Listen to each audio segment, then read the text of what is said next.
नमस्कार, मैं वर्तिका राय और आप देख रहे हैं news for nation.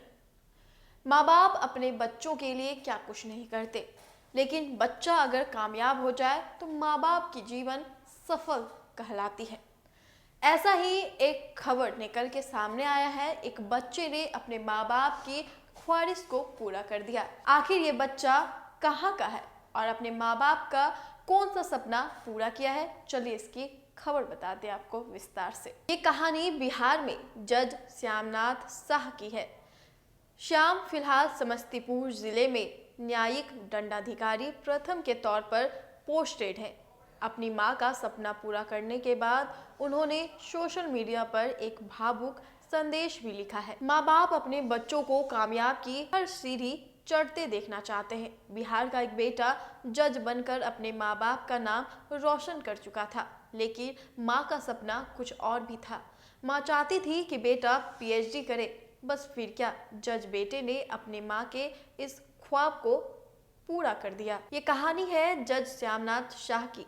Shyam Bihar के समस्तीपुर जिले में न्यायिक दंडाधिकारी प्रथम के तौर पर पोस्टेड हैं।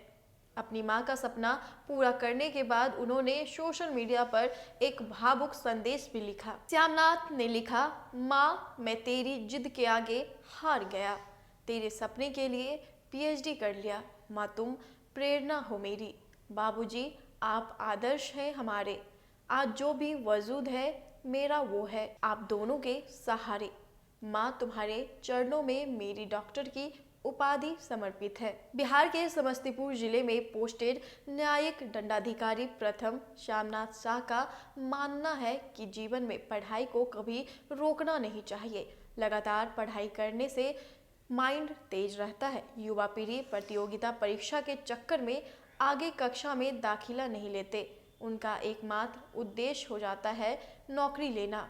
यह एक नकारात्मक मनोदशा है। शिक्षा का एकमात्र उद्देश्य नौकरी पाना ही नहीं बल्कि समाज को समझना और सेवा करना भी है।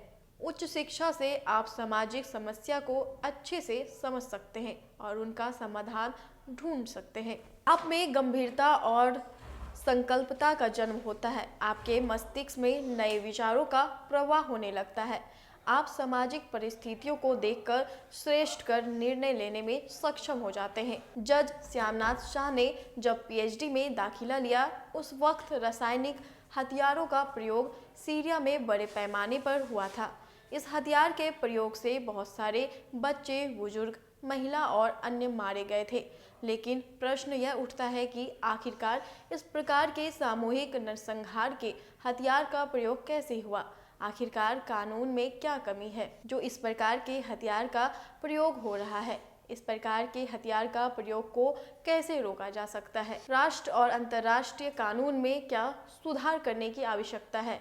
इन्हीं सब पहलुओं को ध्यान में रखते हुए श्यामनाथ ने अपने शोध का विषय सामूहिक विनाश के हथियारों पर अंतर्राष्ट्रीय कानून का आलोचनात्मक मूल्यांकन रखा। जज श्यामनाथ शाह अररिया जिले के जोगबनी निवासी हैं और बेहद साधारण परिवार से आते हैं। 2007 में पीसीएस की तैयारी करने के लिए जोगबनी से पटना निकले। बीएचयू में एलएलबी का एंट्रेंस पास होने के बाद वहां पहुंचे और सन 2011 में एलएलबी किया। इसके बाद 2011 में ही पुनः एलएलएम का एंट्रेंस पास कर दाखिला लिया और सन 2013 में एलएलएम किया। एलएलएम के दरमियान ही सन 2012 में नेट और जेआरएफ की परीक्षा पास कर ली। 2013 में आईएसबीई परीक्षा पास की। दिसंबर 2013 में पीएचडी में एडमिशन लिया। इसके बाद 2017 में बिहार न्यायिक सेवा में चयन के बाद दिल्ली विश्वविद्यालय में असिस्टेंट प्रोफेसर के पद पर भी इनका चयन हो गया। श्यामनाथ की चाइल्ड ट्रैफिकिंग नाम से एक किताब 17 लेख लिखे गए हैं जो अलग अलग पत्रिका में प्रकाशित हुए हैं। जज साहब को जज और प्रोफेसर दोनों पदों पर नौकरी पीएचडी करने के दौरान ही लगी और उन्होंने जज के पद का चयन किया और नियुक्ति ले ली, लेकिन पीएचडी का कार्य पूर्ण नहीं हुआ था। इनकी माता की प्रबल इच्छा थी कि ये पीएचडी का शेष कार्य पूर्ण कर उपाधि धारण करे। मां की इच्छाओं को आदेश मानकर इन्होंने नौकरी करते हुए पीएचडी के लिए अपना शेष शोध कार्य को पूरा किया और 31 जनवरी 2013 को बनारस हिंदू विश्वविद्यालय यानी कि बीएचयू द्वारा इनका रिजल्ट प्रकाशित किया। इनकी पत्नी अमीषा गुप्ता ने भी शोध कार्य में इनका सहयोग किया। ये बताते हैं कि पिता विजय शंकर शाह और मां राजकुमारी देवी और भाई रामनाथ शाह बहन पूनम देवी के आशीर्वाद के कारण ही इस मुकाम पर पहुंच पाया हूं। तो ये रही बिहार के जज बेटी की कहानी। तो ऐसे वीडियो और खबरों के लिए हमारे साथ बने रहें। नमस्कार।